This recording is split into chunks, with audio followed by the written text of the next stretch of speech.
This is the lion, the king of the jungle, the most feared predator of the wild.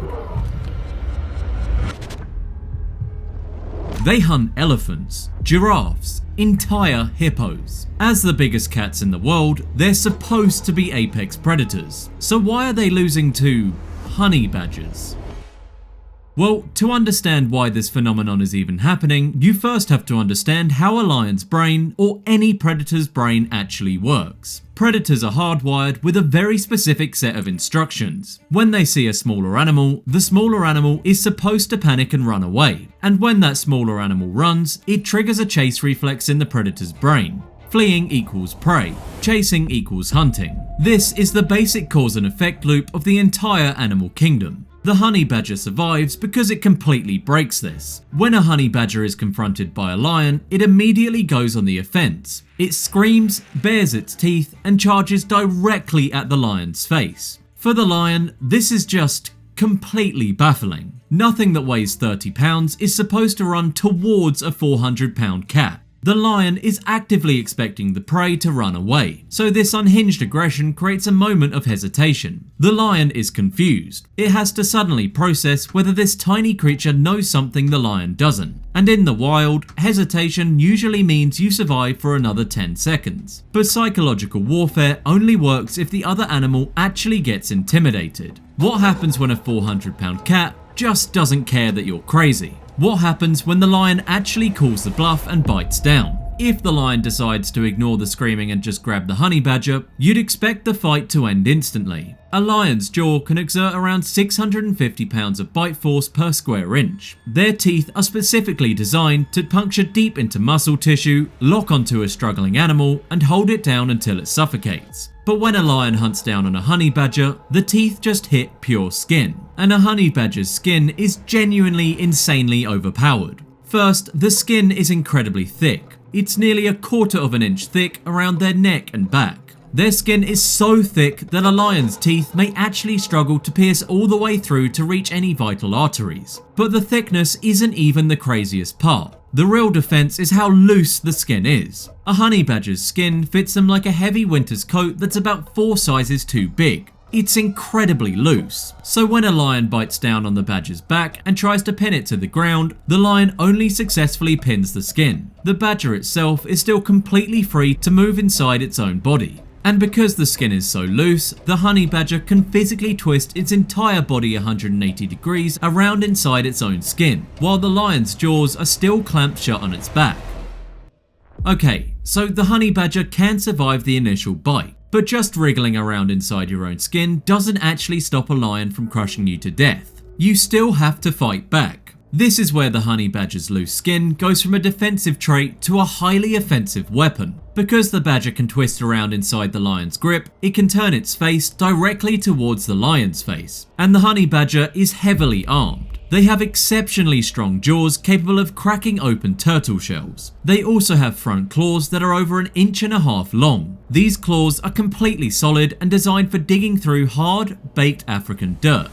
So the moment the lion bites the badger's back, the badger twists around and instantly starts slashing and biting at the lion's nose, lips and eyes. The lion thought that it was getting a secure, dominant grip, but because of that rubbery skin, the lion actually just brought a set of slashing claws directly up to its own eyes, which is a really bad place to have claws. This completely flips the mechanics of the fight. For almost every other animal on Earth, being grabbed by a predator means instant death. But for the honey badger, being grabbed is an invitation to go ballistic on whatever is grabbing it. The badger wants the lion to get close, because that's the only way the badger can reach the lion's face to cause damage. The lion is forced to immediately let go and back away just to protect its own eyes. But even if you can scratch a lion's face, a lion is still a massive ball of muscle. Eventually, the badger has to run out of energy, right? If you watch a lion hunt, you'll notice that they're built for explosive power. They stalk their prey, get as close as possible, and then sprint for a few seconds to make the tackle. They use fast twitch muscles. But if a hunt lasts longer than a minute or two, the lion will completely gas out. They overheat, they start panting, and they have to lie down. They simply don't have the lung capacity to fight for long periods of time. The honey badger, however, literally doesn't get tired. they can maintain a state of absolute aggression for an incredibly long time. So when a lion attacks a honey badger, the badger just turns the fight into an exhausting waiting game. The lion will swat the badger will roll over, get back up and charge again. The lion will bite the badger will twist around, slash the lion's nose and force the lion to drop it. The cycle repeats over and over. The lion is burning massive amounts of calories and oxygen trying to pin down a 30-pound animal that refuses to die. After 5 or 10 minutes of this, the lion is physically exhausted. Meanwhile, the badger is still screaming and charging. The badger survives by making the fight so physically exhausting that the apex predator literally just gives up out of fatigue. They essentially win by just being the most annoying thing on the planet. But what if the lion is just having a really good day and actually manages to pin the badger down before it gets tired? If the psychological bluff fails, the rubber skin fails, and the physical stamina isn't enough, the honey badger has a backup weapon. And it's completely disgusting. Honey badgers have a specialized anal gland hidden under their tail. If they're pinned down and truly feel like they're losing a physical brawl, they can physically turn this gland inside out. When they do this, they release a putrid liquid that smells significantly worse than a skunk.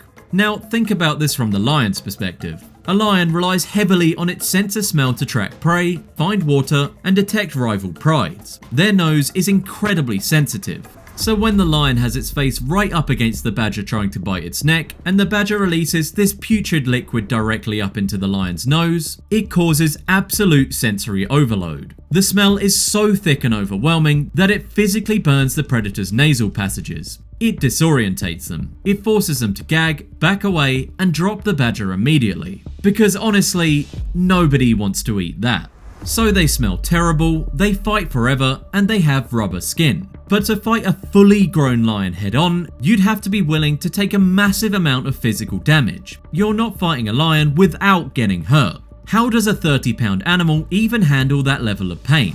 Well, look at what a honey badger is. Honey badgers love to eat bee larvae. But to get bee larvae, you have to break into a wild African beehive. African bees are notoriously aggressive. If you disturb their hive, they'll swarm by the tens of thousands and attack whatever's threatening them. For most animals, getting stung by thousands of bees is a lethal event. The venom causes severe swelling, anaphylactic shock, and death.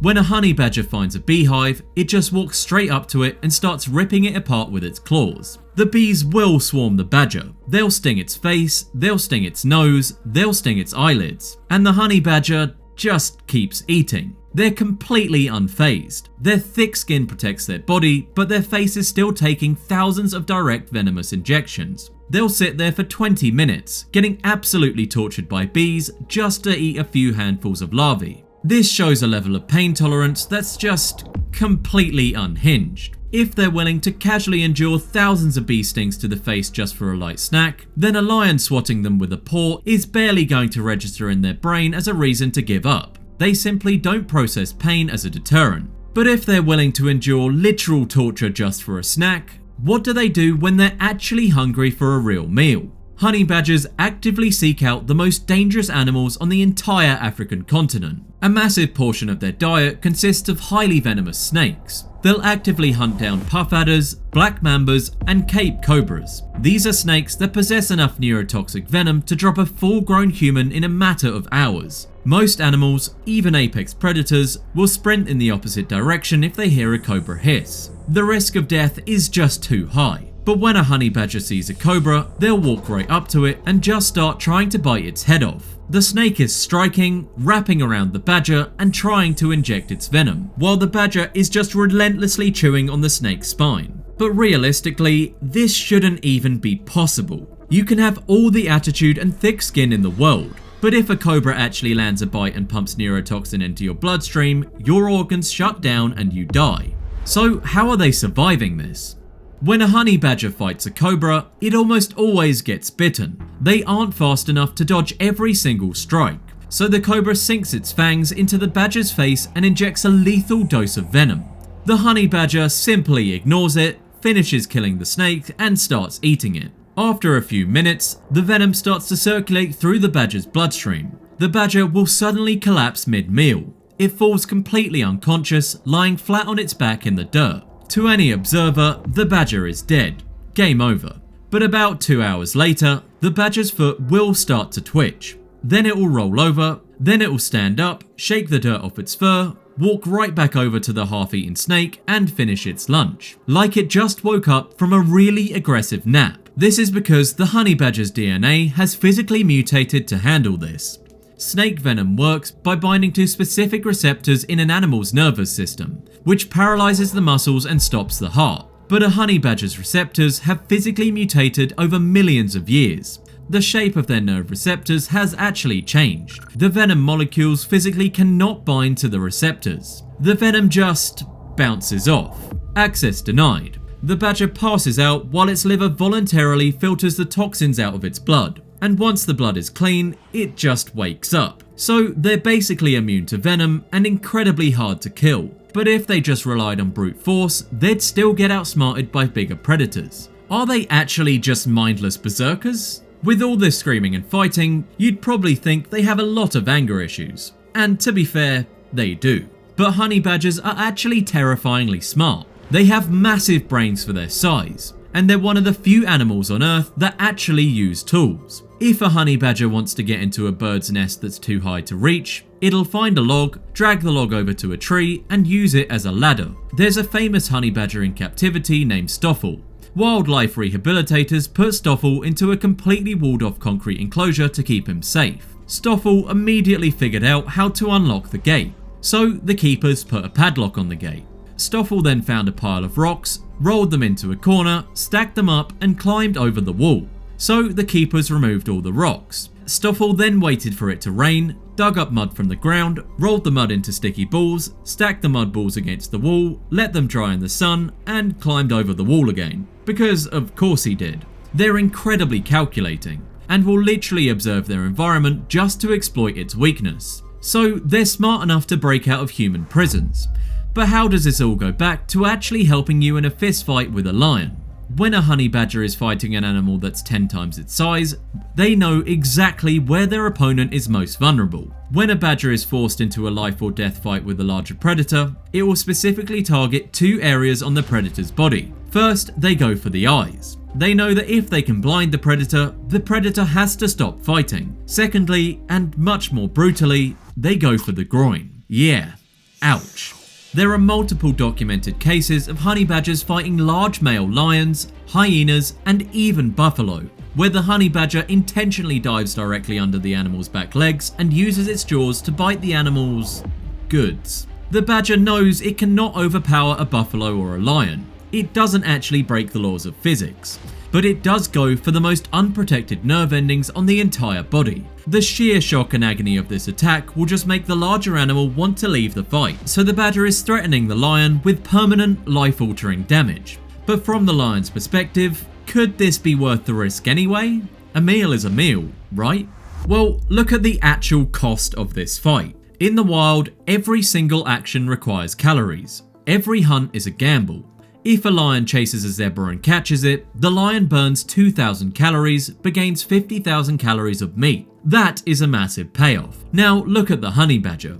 A honey badger only weighs 30 pounds. Half of that weight is thick rubbery skin, dense bone and claws. There's barely any actual meat on the honey badger. So if a lion decides to fight a badger, the lion has to spend massive amounts of energy wrestling a creature that never gets tired.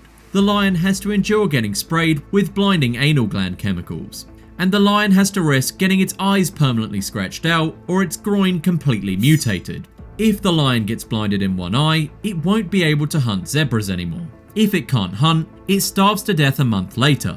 And what's the reward for taking all of this risk? A tiny, stringy, tough piece of meat that barely covers the calories the lion burned trying to kill it. It's basically the ultimate bad investment. Lions are running away because their evolutionary instincts are also smart enough to realize this is just not worth it. The honey badger has made itself the most high-risk reward meal on the entire planet.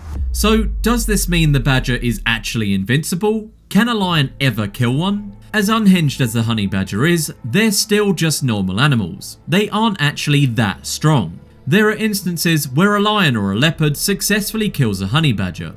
but it almost never happens under normal circumstances. The predators that actually manage to kill a honey badger are almost always young, inexperienced males that haven't learnt the rules of the savannah yet, or older starving cats that are so desperate for food that they have literally no other choice. And even when a lion does kill a badger, it's never quick. By the time the badger actually dies, the lion is usually covered in deep scratches, bleeding from the nose, completely covered in foul-smelling liquid, and panting from exhaustion. The sheer effort required to secure a kill actually proves the badger's entire strategy.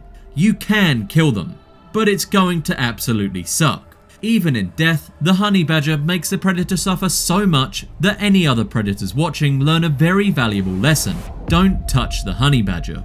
But anyways, I hope you guys enjoyed learning about my favourite stinky little guy, and let me know what you want to see a video on next. I actually do read all the comments, so I am taking suggestions. And check out my video on why eagles are running from crows here. On a side note, shouldn't the lion be the king of the savannah? I don't even know if lions live in the jungle.